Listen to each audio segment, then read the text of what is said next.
Dear friends, we are blessed to be here with our dear friends Tim and Maureen. Tim and Maureen, they are physicians from the US, and they will share with us today about their work and about the ways that they travel from the US as physicians and involve their lives and as well their time in the Balkans. Thank you so much, Tim, for taking this interview with us. Nick, it's great to be with you. Maureen and I are just always happy to be with you and your family. Thank you. Share with us, please, about your journey as a physician from the US into the Balkans. Well, several years ago, Maureen and I had been talking about what can we do in the future when we retire from medicine. And we got to the point where we thought, maybe when we're in our late 60s or so, we'll find a place to go. And then we saw an advertisement in a journal that came from the Christian Medical Dental Association that said, come to Macedonia. And it was really an opportunity to come at the invitation of the Minister of Health back many years ago. So we came, we did some time teaching. It was a really nice experience for me mostly. For Maureen, it was okay. But as time went on, we found a different niche, a place where we could do some more teaching and be supportive of the project director, which was called Medical Education International. So after a couple of years, the director decided that we might be, through his coaching and training, ready to take over the project, which meant at the time increasing our commitment of time. So we were coming for 3 months. 3 months at a time. Then go back to the States. Wow. We would earn our living back in the States for 3 months, come to Macedonia for 3 months, back to the United States for 3 months, back and forth. And then a couple of years ago, we decided to move full-time to Macedonia. At that time, our children were grown and moved away, so we felt that we should just devote ourselves full-time to being in Skopje. So what we do is we bring doctors from the United States over to Skopje and connect them with their appropriate Macedonia colleague, and they do some teaching, collaboration with each other. In addition, we have some ongoing educational things that we do with students as well. How is the life as a physician in the US, and how is the life as a physician, if you can compare that with the people from the doctors from the Balkans? Which are the differences? Well, I'll start with the things we share in common, and that is that the doctors and the students, they want to take good care of their patients. They want to learn how to do good medical care. The difficulty and their challenge is it's hard for their educational system to achieve that level of excellence. And there's many reasons for that. And that's where we think God has called us, is to help bring over educators who have that skill in teaching medicine at a very high level and sharing that with the students and the young people in specialization. So there's a gap, and we're trying to close that gap through education. Are the people from the Balkans ready to learn from the American expertise? I would say some are, some aren't. And as I'm getting older, it's true. Older people are harder to have their minds changed and to accept something new, because we've spent a lot of time in our day learning a certain way. So at this point, we see the students are the ones that have the passion. They want to learn. They know it's a great big world. There's other ways out there to do things. So we've shifted our attention towards the students to bring them information that they're hungry to have. Which are the advices that you will give to a young student who is preparing to be a physician in this country?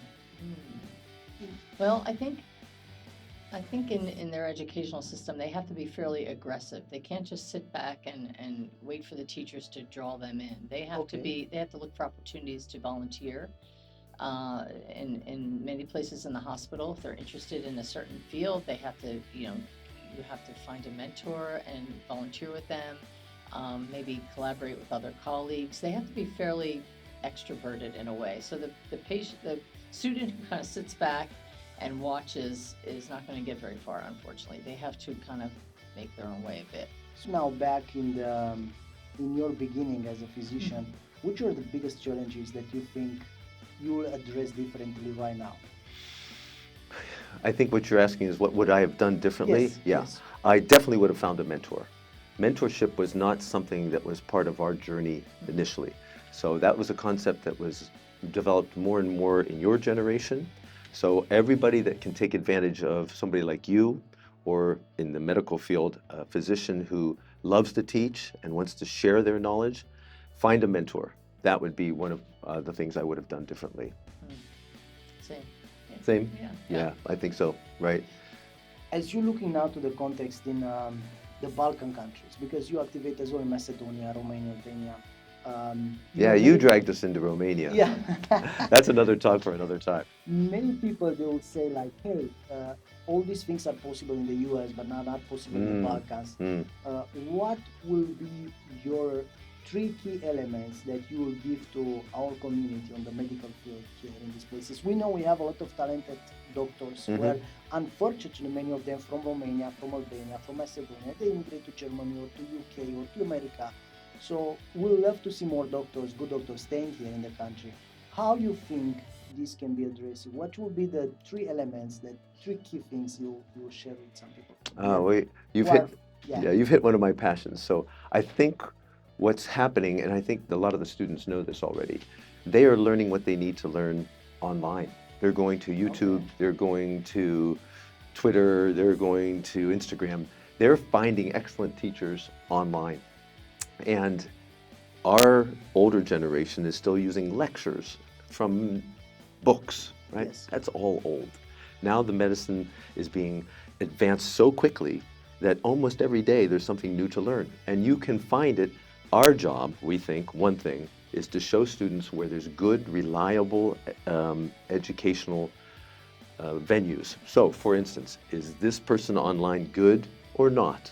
Is ChatGPT 4 good or not to learn? So as we as educators become more acquainted with the technology of education, we can then spread that to the students, and vice versa, because they've already looked. They already know where and they talk to each other like, hey, Maureen, this is a really great site. You should check it out. We hope to do that. That's number one. Technology advancements in education. Number two, that's practical experience, right? Students don't get a chance to actually touch a patient, to make a plan, how to diagnose, how to treat. So we want to get you right next to the patient. That's called clinical reasoning. Number three, this all takes some understanding in your foundation, your spirit, right? What is it that's going to help you get through medicine? The long hours, the difficult patients, the death, illness, sickness. What's going to get you through that? For Maureen and I, it's been our faith. What do you think? And I also think they have to learn how to treat patients with compassion. That's something that's Compassion, really okay. not taught very well in the medical schools. And understandably, there's a lot of patients to be seen. Sometimes people are demanding. It's difficult sometimes. But if you treat the patient with compassion, understanding that they're an important person, no matter what their socioeconomic background is, then you're going to get the patient's buy-in, and they're going to be a lot easier to take care of.